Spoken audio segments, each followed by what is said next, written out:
But the decor denotes a man of Catholic and educated tastes, a man who has his soul in the East but his head and money in the West. For Imran might well be the subcontinent's best-known sportsman, but here in Britain he is as well known for his art of wooing beautiful women as he is for pounding bouncers to the boundary or bowling a maiden over. Imran Khan, thank you very much for inviting us into your high school. Perhaps I should say it's a lair, because although you are the world's greatest all-rounder, and that's a cricketing term, you are also known as the world's greatest heartthrob. What is it with you that produces this fantastic urge for girls to beat a path to your door? I have read more about it, quite a few things in your columns, you know, but I don't know whether the girls consider it a lair or anything. I've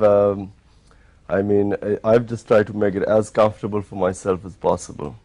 You've had some eminently, shall we say, eligible girlfriends. There was Emma Sargent, who you remember. She's a beautiful girl. She's a very established artist. Her father, married.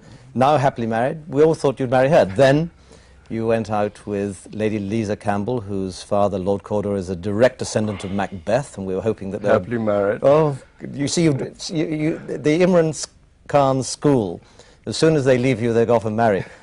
And most recently, when you were last abroad on a tour, Susanna Constantine, who's best known for going out with Viscount Linley, Princess Margaret, kept on appearing where you were playing, and suddenly, lo and behold, she was in Pakistan with you. Obviously, these are very good friends, and you're flattered by the beauty of the women with you, but you clearly haven't yet felt that you've met the person you want to marry.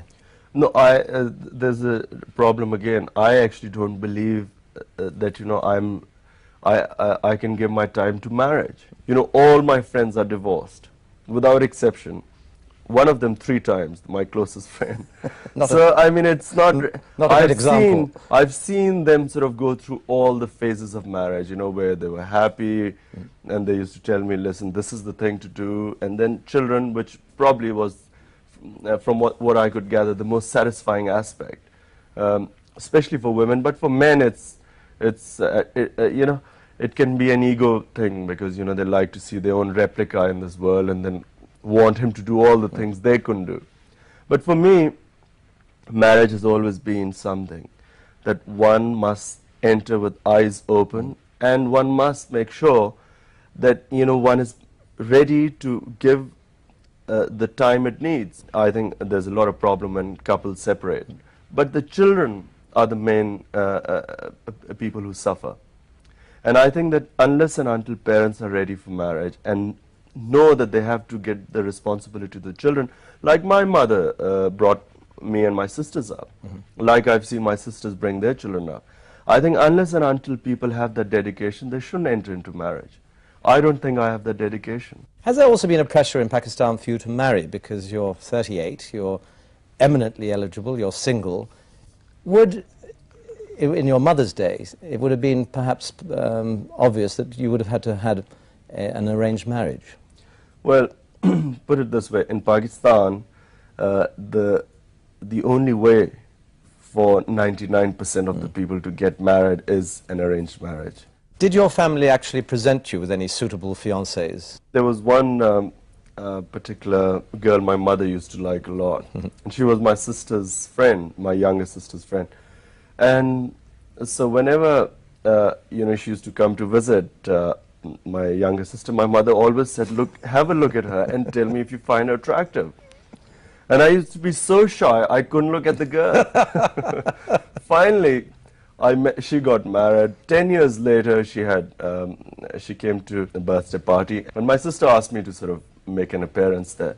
And it was the first time I saw her 10 years later, and I thought, God, she's really pretty. A missed opportunity. You're obviously a very devout Muslim, you don't drink alcohol. Is it possible that you would marry a European, even an English girl? Well, for a Muslim to marry a Christian or a Jew is quite allowed in the Quran. I mean, it's not... there's no religious... There's no problem as far as religion goes. My problem right now is about marriage itself. You've obviously thought beyond cricket, and after the World Cup in January, what you intend to do? Is politics a possibility? Because you have an enormous following in Pakistan, all sporting heroes do, and you're probably the greatest sporting hero of the moment. Well, Nigel, I did think of politics. I mean, General Zia offered me a ministership. I did think about it, and I realized that, you know, I am not meant to be a politician there. I strongly believe that everyone has a different role in society. If you want to help your society, there are various ways to do it. Not everyone becomes a prime minister to help his country. In fact, ever since my mother died 6 years ago, the only thing I'm doing is a cancer hospital in Lahore. And I have to say that I wasn't born a very charitable person, or I never thought of charities, or if someone had predicted 6 years ago that this is what I would become, you know, I would have thought he was mad. You're half in the East and half in the West, and it's displayed here in your apartment in Chelsea. Where are the paintings from?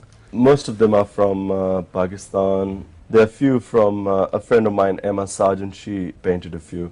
In Pakistan, or did she paint them here? No, here, except for one painting there, which is one of an Afghan woman. She resembles very much like my mother, so it's my favorite painting.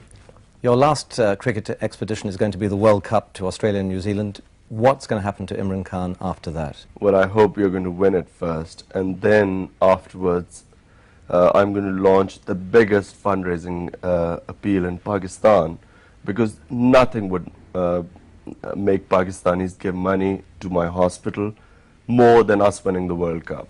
That's my immediate future. The long-term future, I've now reached a stage in my life, I've stopped predicting it or planning it, because it never works out the way I planned. Well, if England don't win the World Cup, we fervently hope that Pakistan does, just so that your fundraising will be boosted. Thank you very much, Imran Khan. Thank you, Nigel.